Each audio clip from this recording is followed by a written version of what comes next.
말씀의 제목을 읽어봅시다. 시작. 복음의 전진. 복음은 계속해서 전진한다. 복음은 계속해서 나아가게 되어 있다라는 겁니다. 사람이 실패하고 머물러 있을 뿐이지 복음은 멈추지 않는다라는 겁니다. 하지만 이 복음에 쓰임받는 자가 될 것이냐, 아니면 이 복음의 걸림돌이 될 거냐, 그건 본인이 선택하는 거예요. 우리가 이 복음을 위하여, 하나님 나라를 위하여 쓰임받는 자들이 되기를 주의 이름으로 축원합니다. 17장 10절에 밤에 형제들이 곧 바울과 실라를 배려하러 보내니, 이 바울과 실라가 이 귀신 들린 여종을 고침으로 말미암아 오히려 많은 환난과 고난을 당하게 되고, 유대인들이 그들이 가는 곳마다 따라다니면서 해방을 하는 겁니다. 그래서 밤에 몰래 바울과 실라를 배려하러 보냈습니다. 그들이 이르러 유대인의 회당에 들어가니라 했습니다. 이 바울과 실라의 습관이 뭐냐? 가는 곳마다 회당에 들어갔다. 회당은 오늘날로 치면 교회죠. 가는 곳마다 교회에 들어가서 뭘 합니까? 기도하고 말씀을 전하기를 힘썼다라는 거죠. 11절에 베레아에 있는 사람들은 데살로니가에 있는 사람들보다 더 너그러워서 간절한 마음으로 말씀을 받고 이것이 그러한가 하여 날마다 성경을 상고함으로 했습니다. 데살로니가에 있는 사람들보다 너그럽다. 데살로니가에서 핍박을 당했다 이 말이죠. 데살로니가에 복음을 전했는데 거기에 유대인들이 방해하고 어려움을 당했다. 하지만 베레아에 있는 사람들은 마음이 넓어서 그것을 용납하고 복음을 듣기를 원했다라는 거죠. 여러분, 복음을 듣기를 원하시기 바랍니다. 사모하시기 바랍니다. 말씀을 들으러 왔으면 말씀을 사모하고 말씀을 간절히 들으려고 해야 돼요. 요즘 뭐하라고?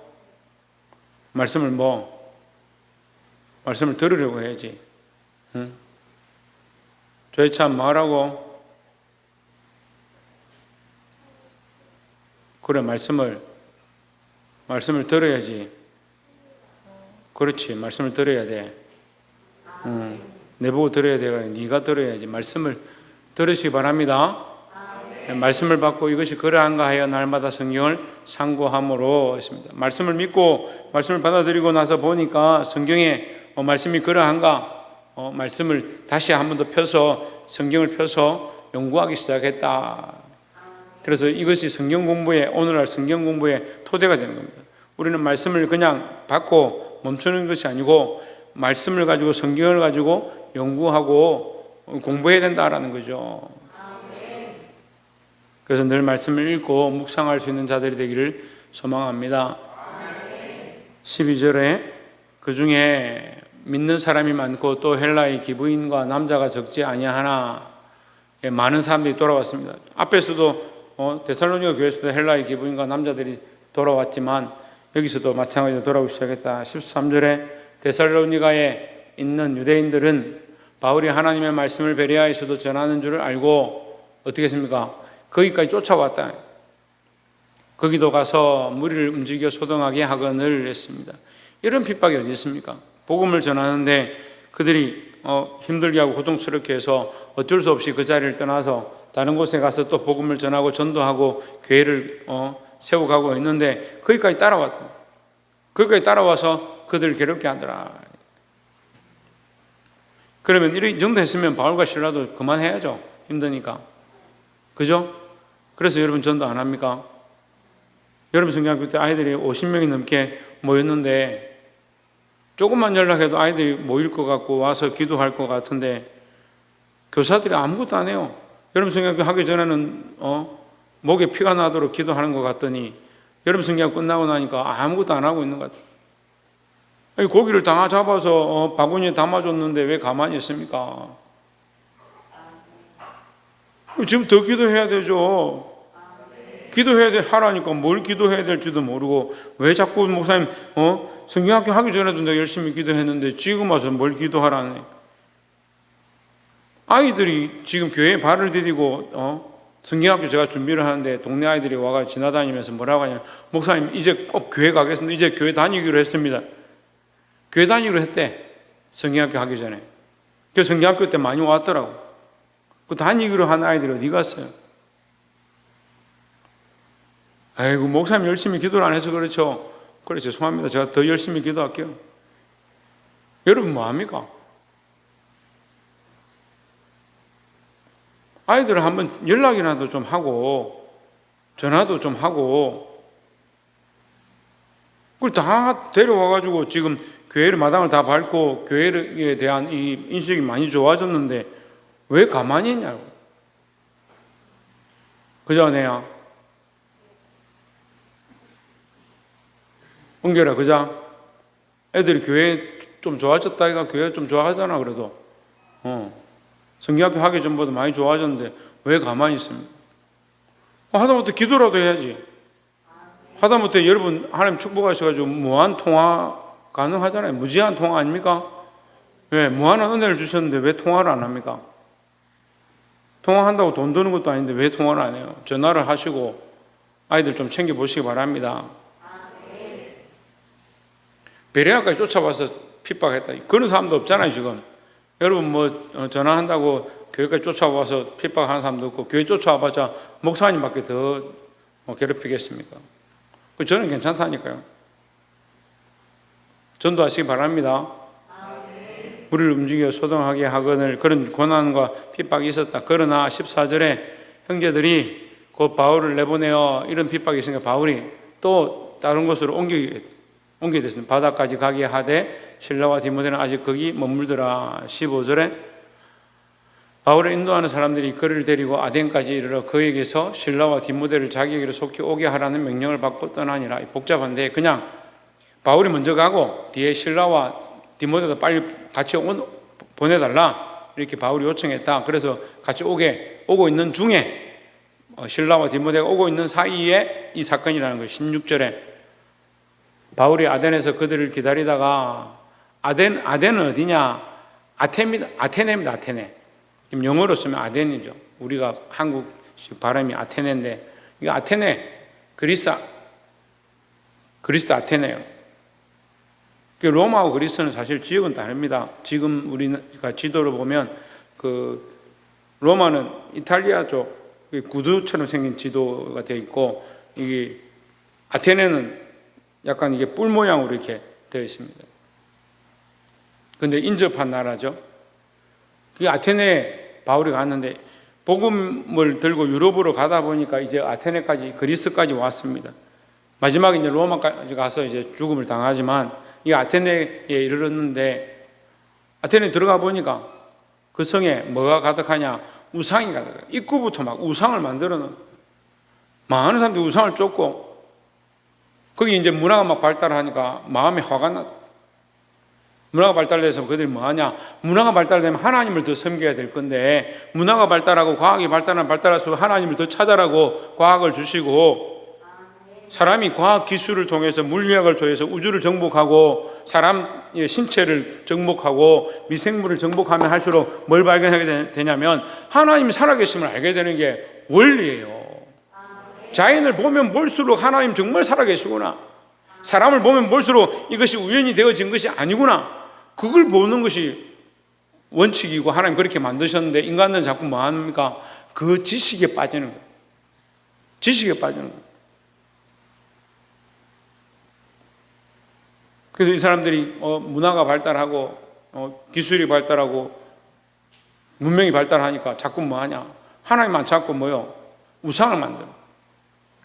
17절에 회당에서는 유대인과 경건한 사람들과 또 장태에서는 날마다 만나는 사람들과 변론하니 했습니다. 바울이 화가 나서 어떻게 하냐? 만나는 사람마다 복음을 전했다. 만나는 사람마다 하나님 전했다. 그러니까 하나님 전하기 시작하니까 어떻게 됩니까? 유대인들이 만나는 사람마다 그리스도를 전하고 이렇게 하니까 유대인들이 이게 무슨 소리냐? 야훼 하나님 말고 뭐가 있느냐? 예수 그리스도를 보내셨다. 그 얘기를 하는 거예요. 경건한 사람들과 장태에서는 날마다 만나는 사람들과 변론하니 사람들과 함께 가서 만나는 사람마다 그들과 쟁론하고 예수 그리스도에 대해서 전하기 시작하니까 18절에 어떤 일이 일어났냐? 어떤 에피쿠로스와 스토아 철학자들도 이제 이때 당시에 그리스 이제 철학이죠. 그리스 철학자들이 그 문화와 문명이 많이 일어나니까 이 사람들이 철학적인 사상들이 많이 나타나기 시작했다는 거예요. 이게 오늘날 우리가 공부하는 철학들이 이 시대에 많이 일어난 거예요. 그래서 아이들이 뭐 그리스 로마 신화 이런 것들 들고 다니는데 이때 만들어진 거예요. 사람들이 문명과 문화가 발달하니까 하나님 찾는 게 아니고 자기들 나름대로 자기의 하나님을 만든 거예요.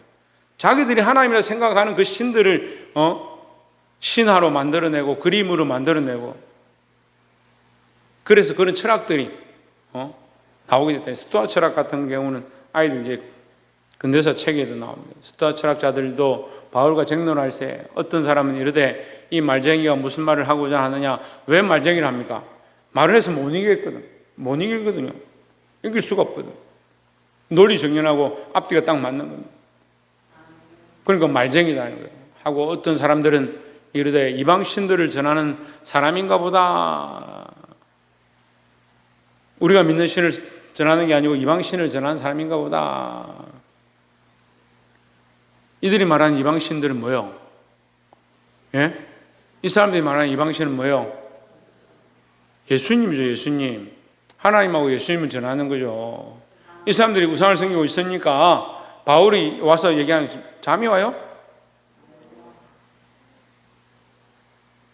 때로는 여러분 서 있고 제가 앉아서 설교를 하면 좋겠어요.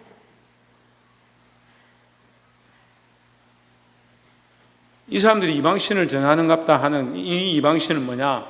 하나님하고 예수 그리스도죠. 이 사람들은 뭡니까? 우상을 섬기잖아요. 이 사람들이 우상을 섬기고 있고, 그리스 로마 신화에 나오는 그런 신들을, 제우스고 뭐 그런 신들을 섬기는 거예요. 우리나라도 초기에 복음이 들어왔을 때 사람들이 우상이다 이래가 야수교 이런 얘기라면 야수교.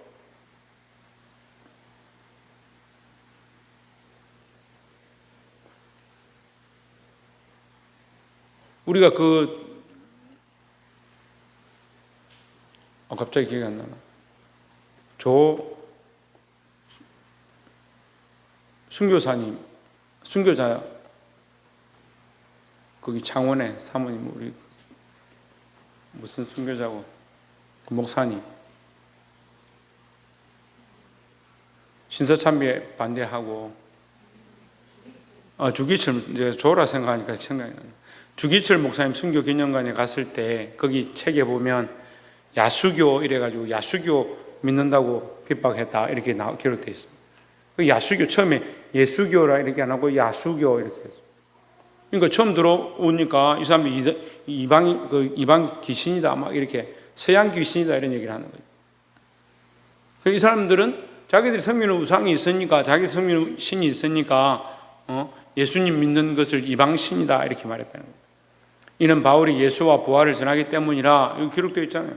그들이 뭘 전했냐? 이방신인데, 이방신이라고 말한 그 이방신이 뭐냐? 예수와 부활이다. 예수와 하나님을 전했다라는 거죠. 바울이 예수님하고 하나님 전하니까 그런 이방신을 섬기느냐 이렇게 핍박을 당했다라는 겁니다. 우리가 그런 핍박을 당해야 되죠. 여러분, 예수님 믿는 것 때문에 핍박을 당하십시오.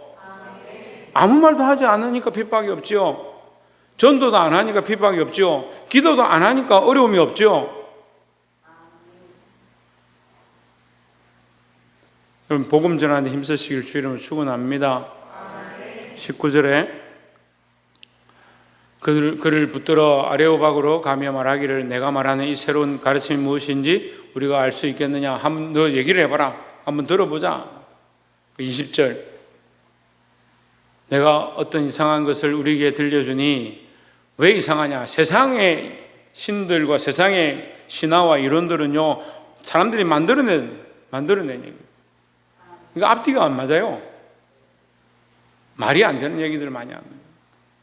근데 하나님 말씀이 확실하니까 성경에 예언되었고 그 예언되어진 사실이 수천 년 뒤에 현실로 이 땅에 오신 그리스도로 이루어졌고 그 그리스도께서 다시 이후에 내가 다시 오리라 하고 가셨다 하니까 그들이 보았던 사건, 들었던 사건, 실제로 십자가에 못 박혀 죽으신 예수님의 많은 일들을 들었었는데 그 이상한 얘기다. 그 이상한 얘기를 우리에게 들려주니 그 무슨 뜻인지 알고자 하노라 했습니다. 어떤 사람은 이렇게 이상한 흥미로운 얘기로 듣고, 어떤 사람은 궁금해서 듣고, 어떤 사람은 그 얘기를 믿어보자 하고 듣고, 여러 사람들이 있습니다만 우리는 뭘 해야 됩니까? 복음을 전해야 돼요.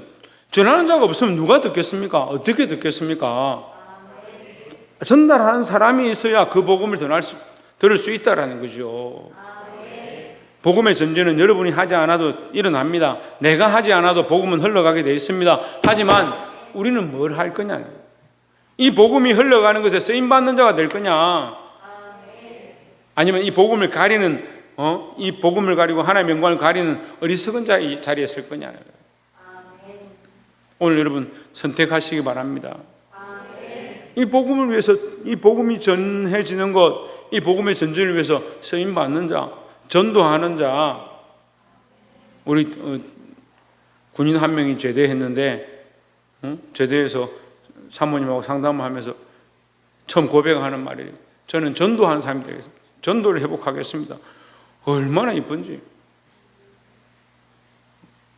그렇게 너무 쳐다보지 말고, 우리는 따라합시다. 우리는 복음을 전하는 자가 되겠습니다. 복음을 전하는 자가 되어야 한다. 제가 이제 보은교회, 충북 보은교회 갔다 왔다고, 보은에 있는 목양교회, 목양교회 갔다 왔다고 아침에 말씀을 드렸는데, 가서 제가 도전받은 게 있어요. 교인이 한 250명 정도밖에 안 되는데, 아이들하고 다 합쳐서 한 500명 가까이 되는데,